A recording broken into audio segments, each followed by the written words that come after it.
Good evening and welcome to Tucker Carlson. Tonight we have a major news alert out of Arizona tonight that pertains to that state's statewide election. We'll tell you what that is in just a minute. But first up, for the second time in living memory, there was an election recount crisis in the state of Florida tonight. Just last week, as you'll remember, Republicans Rick Scott and Ron DeSantis defeated Democrats Bill Nelson and Andrew Gillum in the Senate and gubernatorial races there. The results seemed to be conclusive at the time. They were reported on this and every other news channel on election night last Tuesday. And yet just 6 days later, it is very possible that both those Democrats will win the seats, the ones that just the other day they had lost. How did that happen exactly? Well, thousands of new and uncounted ballots appeared in Florida, mostly in Democratic-leaning counties. And those ballots changed the results sufficiently to trigger a statewide recount. That recount is underway right now. The process so far is not inspiring confidence in the system. President Trump has complained about it, as have plenty of other people, including some journalists and Senator Marco Rubio of Florida. But it turns out that complaining about this is not allowed. So to restate the rules, in case you've forgotten, when a Republican wins an election, it is fine to question the legitimacy of the process. Democrats have been doing that since the very day Trump was elected 2 years ago. That is patriotic. It's your duty. But when the Democratic Party's power is at stake, raising any question at all about the process is wrong. Indeed, it's nothing less than the road to dictatorship. Watch. He's basically trying to undermine at every turn. It's not just Florida. He weighed in on Arizona. He's weighed in on other races. He's undermining the legitimacy of elections. Where he doesn't like the results. Where he doesn't like the results. And that is a hallmark of a failing democracy, of someone moving towards an authoritarian. He's authoritarian, scream the authoritarians. Meanwhile, defending the results of elections that have already been called is now the same as overturning elections. Listen to incoming House Speaker Nancy Pelosi explain how this works. The president has been saying that there's election fraud in Florida. What do you think is happening in Broward County? My experience with the president is any time he charges somebody with something, he's just projecting what he might have done himself. We are not engaged. Election fraud? Well, obstruction, suppression of the vote. Suppression. Nancy Pelosi did not use that word accidentally. The term is meant to evoke images of a darker time in American history, a time of night riders and burning crosses, a time very few living Americans remember personally, but that lives in our collective memory. This kind of talk can be politically useful. That's why they do it. That's why it's a theme on the left, in case you haven't noticed. In Broward County, for example, ballot counting is overseen by a woman called Brenda Snipes. Snipes was previously caught illegally destroying ballots. This time around, she's apparently mixed invalid provisional ballots with valid ones. That sounds bad. But don't dare criticize Snipes for the way she does her job. According to MSNBC, the only relevant fact about Brenda Snipes is the color of her skin. Watch. Here is the way they are treating Brenda Snipes, who is the longtime election supervisor there, who, by the way, is an older black woman in the Deep South. Okay, just keep that in mind as you watch this video.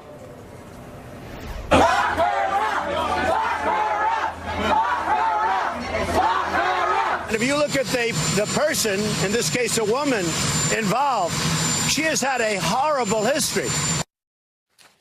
So in case you're wondering what demagoguery looks like, you just saw it. But why now? Why are they doing this now? Democrats are acting like they've been robbed of power somehow. And yet in elections just last week that all of us saw, Democrats gained power. They retook the House of Representatives after 8 years. They added several governorships. They nearly broke even in the Senate. That was not enough, though. They want more, and they will use any means necessary to get it. In Palm Beach County, the county canvassing board disqualified a vote because it was cast by a non-citizen.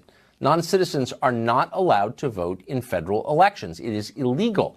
It also never happens in this country, ever. We're told that again and again, and anyone who disagrees is racist. But in this case, it actually did happen. Nobody disputes that. The Democrats' response to this happening? Attorneys for Gillum and Nelson said the vote should not be disqualified. They objected to the disqualification because the only thing that matters to them in the end is winning. It's easy to find yourself thinking like this if you believe politics is holy war. To a religious extremist, an election is not a contest between fellow Americans who disagree on policy. It's an existential battle between good and evil. Evil must be vanquished at all costs, no matter what. Kirsten Gillibrand has reached this conclusion.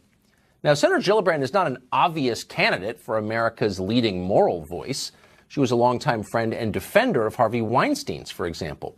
But listen to her now, preaching like it's the last Sunday in Lent.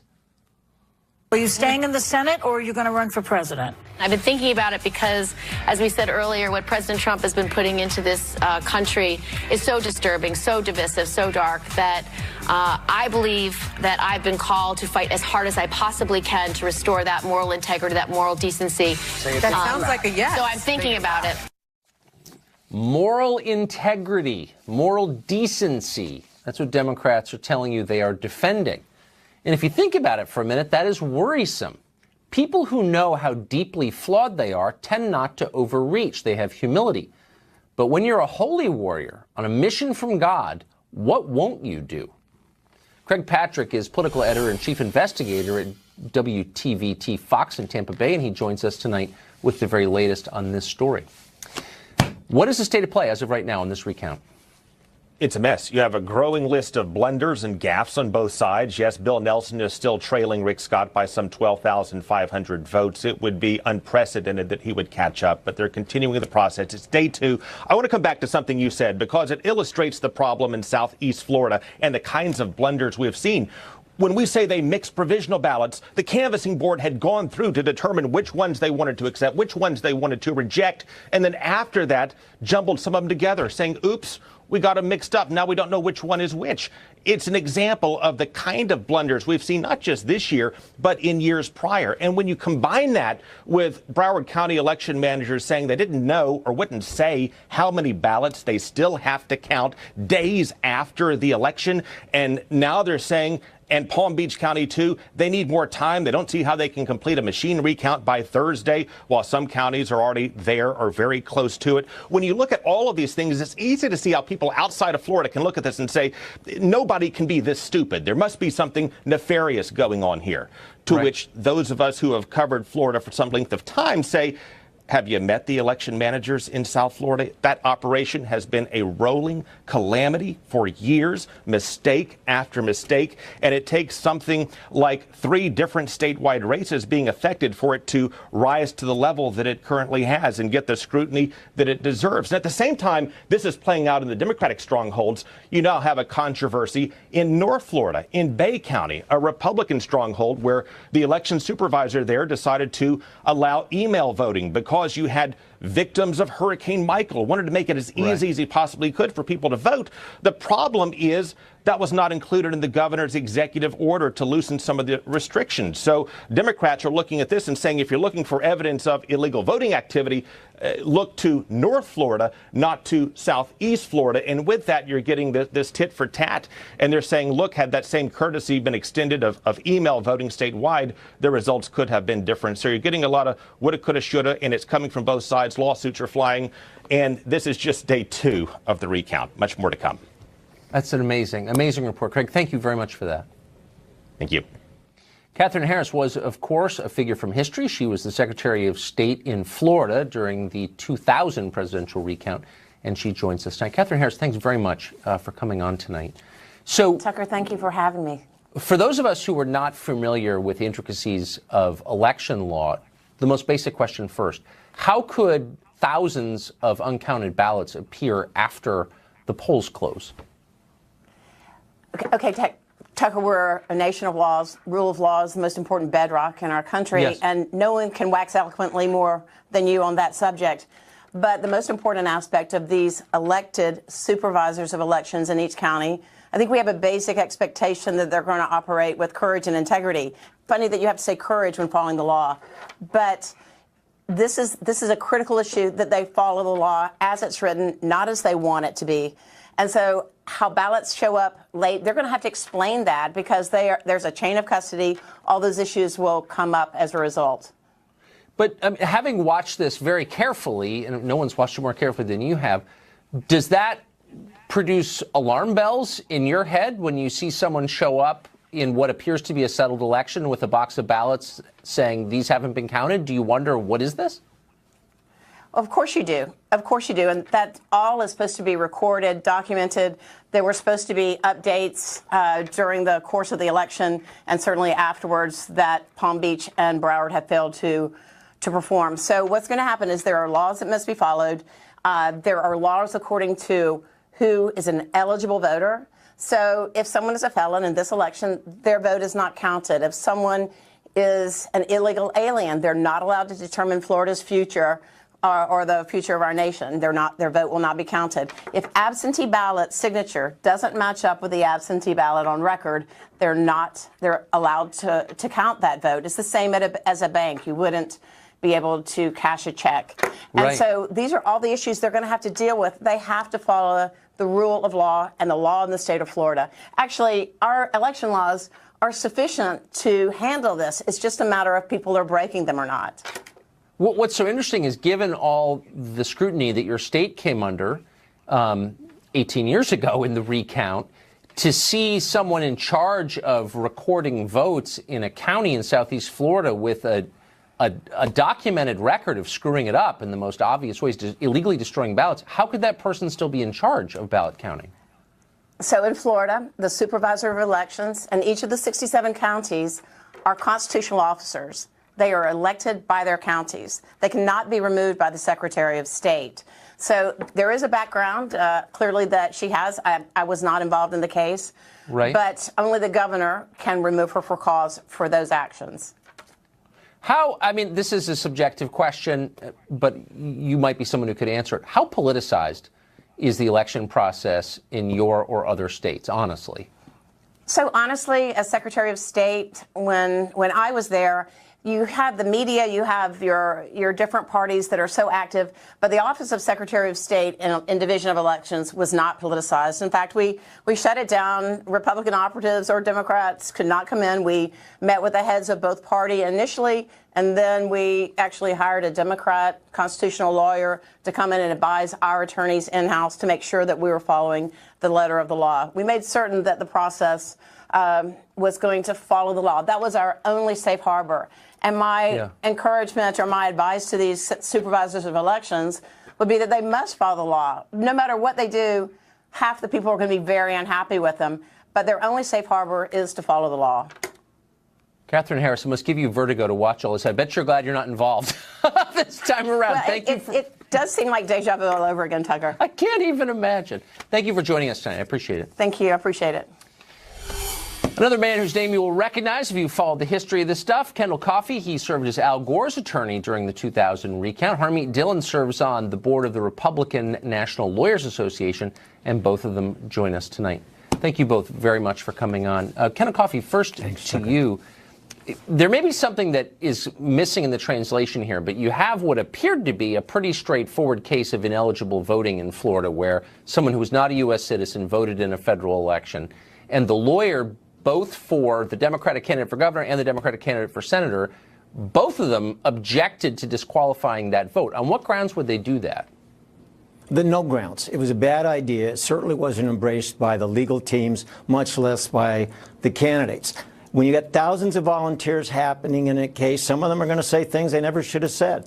This was something that was immediately disowned, should never happen, but it was one non-vote in an election where there are 8 million votes that have been cast. So it's pretty darn remote and insignificant in the context of things. Yeah, well, I guess we'll find out. Do you think, Harmeet, that, I mean, what struck me about this is that I've been told many times on this show that that doesn't happen at all, and I don't know the extent to which it does. Does it happen a lot? Should we be worried about the integrity of our elections? Oh, of course we should. I think this example shows it, and the Democrats are employing a scorched earth policy here. I mean, they reflexively think every vote should be counted, whether it is legally cast, legally received, legally matches up with the signature on record or the county on record or not. And that's not what our system of laws is, as Catherine Harris just mentioned. Just as an example, Tucker, in Arizona, in the election that was just concluded, there were 1,470 registrations by aliens in just one county there. So those are people who signed up and said, I want to vote in this election. That's one county. That absolutely happens all over the country. And it is a serious issue that Democrats don't want us looking into, because most of those votes are going to be going that way. So, Kendall Coffey, I think that every valid vote should be counted, and I think we should do all we can to make sure that every vote is counted. Obviously, that's democracy. But what is the answer to the question, where do these votes come from after the polls have closed? And we think all the votes have been counted, and then somebody shows up with a box and says, here are new votes.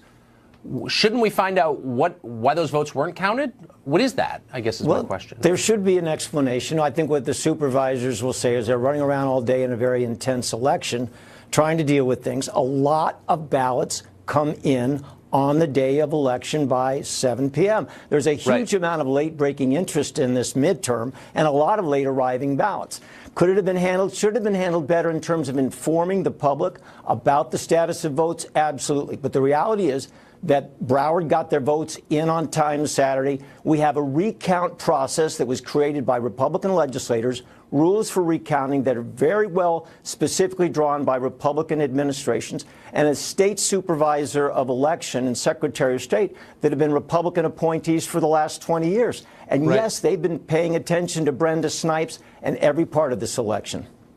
So I want to ask you about that, Harmeet. Brenda Snipes, a name I have not heard before, and I'm not here to attack Brenda Snipes, but I wonder when any question about Brenda Snipes' handling of this is dismissed as a racial attack, I wonder maybe if that's not, a diversion designed to get us not to pay attention to what Brenda Snipes is doing. Do you think there's cause for concern in that specific case? Tucker, I am here to attack Brenda Snipes. She absolutely deserves to be attacked, and her behavior here has been outrageous, cavalier. It required a court order to allow reporters and observers back in to watch the counting there.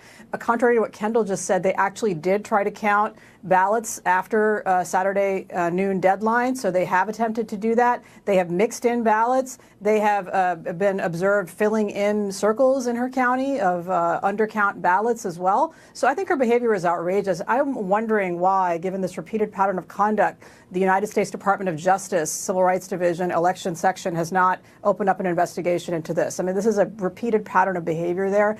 And, just like you said, with regard to her gender and her race being pointed out, the same exact arguments are being used in Georgia on behalf of Stacey Abrams. Like, oh, why would you attack her and question her? She's a woman of color. What does that have to do with it? It has zero to do with it. And the Democrats are really kind of undermining their own arguments with these silly appeals to labels. Well, these ultimately seem like math questions, and I hope we can solve them in a rational way. Thank you both very much for that. I appreciate it. You're welcome. Thanks, Tucker. We've got a Fox News alert for you tonight. Republican Martha McSally has conceded the Senate race in Arizona, the one that she thought she won.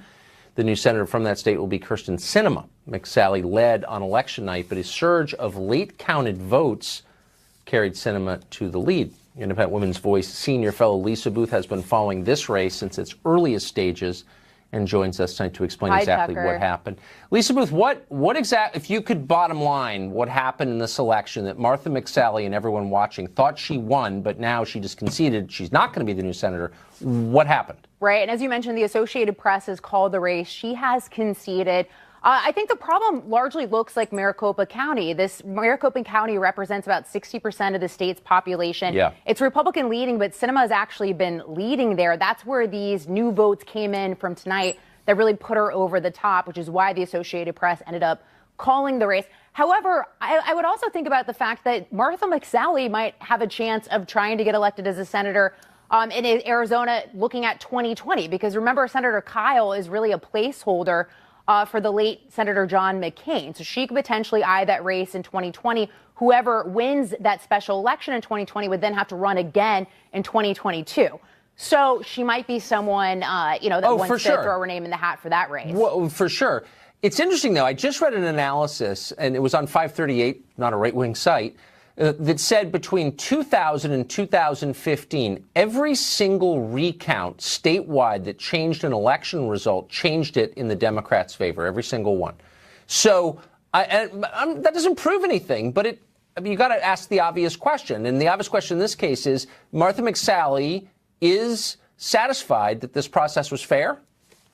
Well, she conceded. So, it'll be interesting to see what articles or what surfaces this week, if there are any articles that, draw any attention to anything nefarious that went on in any of these counties, or particularly Maricopa County. But as of right now, she has conceded So I guess not enough for her to, to not concede, right? Can I just ask one more quick dumb question? So we keep seeing these races where they get called and all the news organizations, ours and every other, says we know who the winner is. And then we find out, oh, wait, there are all these votes who haven't been counted. Right. Why don't secretaries of state alert the public and the candidates and us that actually we're not really sure because we haven't counted all the votes? Has that occurred to anybody to do that?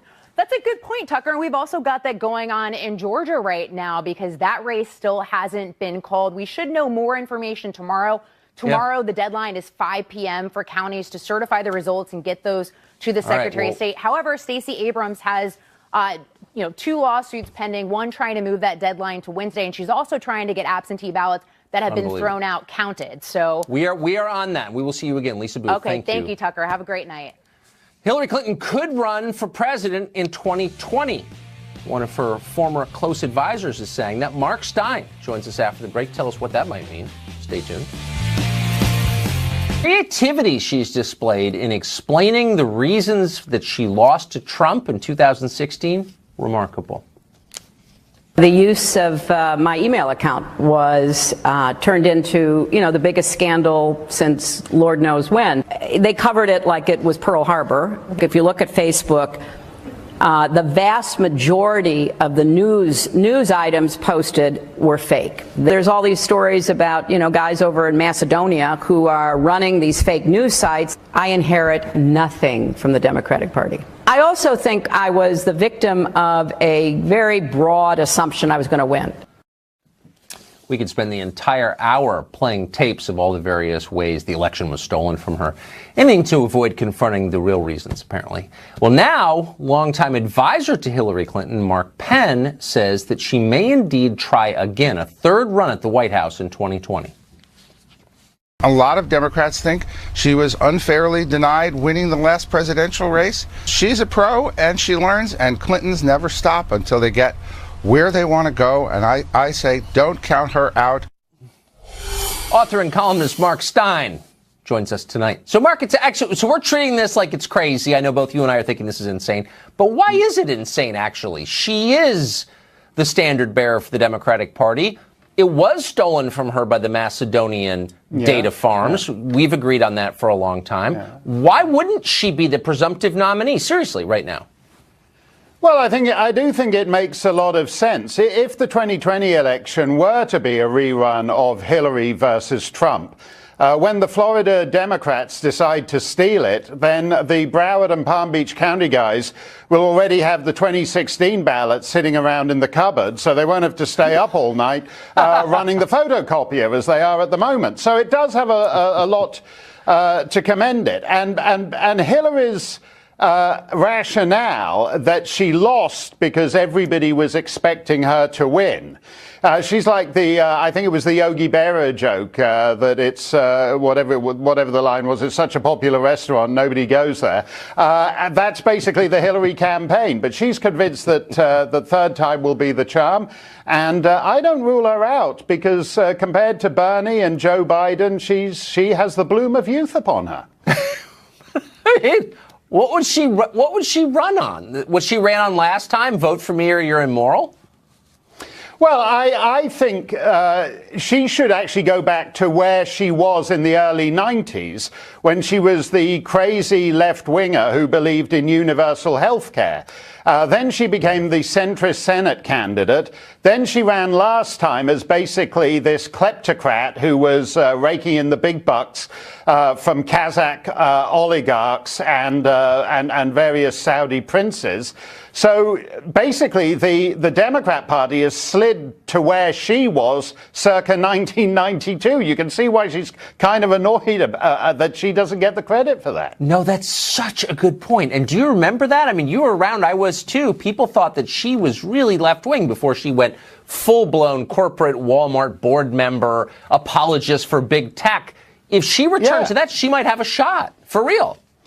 Yeah, no, she was. If you remember, she was, I mean, people don't remember this, but her mentor was Jessica Mitford of the English Mitford sisters, who was the left-wing communist Mitford sister. So then she moves to the centre, becomes one of these third-way Democrats. Then she becomes, as I said, one of these kleptocrat, centrist Democrats. Meanwhile, the party all has slid to the left because all the romance is on the far left. And I do think, in fairness to her, that as stiff and incompetent and incapable of connecting with the voters as she is, that she's learned her lessons from last time. Last time, Trump's Russian pals bought $100,000 worth of Facebook ads and stole the election from her. So she figures if she can get a Kazakh warlord to give her 200 grand to spend Facebook ads on, she can steal the 2020 election back from the Macedonian content farmers, and it will be justice. When she shows up with a Che Guevara t-shirt, we'll know she's taking your advice. Mark Stein, great to see you. Thanks a lot, Tucker. Democrats just retook the House. It'll be official in January. First order of business, waging war on the president with the subpoena cannon. What does that mean exactly? Details after the break. They might even collaborate with the president on a few things, fighting the heroin epidemic, for example, or repairing our crumbling infrastructure. But for incoming Intel Committee Chairman Adam Schiff, there is another priority: helping powerful tech companies, to which he is totally beholden. President Trump has been pressuring the Postal Service to hike rates on Amazon, which he says is getting unfairly low rates and shafting taxpayers. Schiff is outraged, though, that anyone might complain about this, might complain that the world's richest man is exploiting the United States and ripping off taxpayers on postal rates. In fact, he thinks that criticism is likely a crime worthy of an investigation. That's not the only crime that Schiff sees. He also wants to investigate the Trump administration's opposition to AT&T's $85 billion takeover of Time Warner, because CNN is owned by Time Warner. That's what the left-wing resistance is becoming, a platform for protecting the world's most powerful corporations. In fact, that's what it's always been. Well, defending powerful tech monopolies may be a top Democratic concern, but it's not their only one. Democrats say they're preparing a subpoena cannon that will target nearly 100 different Trump-related targets, from his tax returns to Jared Kushner to the implementation of the travel ban, the proposed ban on transgenders in the military, etc. What are voters going to think of that? Julian Epstein is former chief counsel of Democrats in the House Judiciary Committee. He joins us tonight. So, Julian, thanks a lot for coming on. I think we both agree that the Congress does have a constitutional responsibility of oversight. I think we probably also agree that Republicans have done a lot of foolish nonsense like this, too, over the years. Conceded. They also just lost the House. We agree.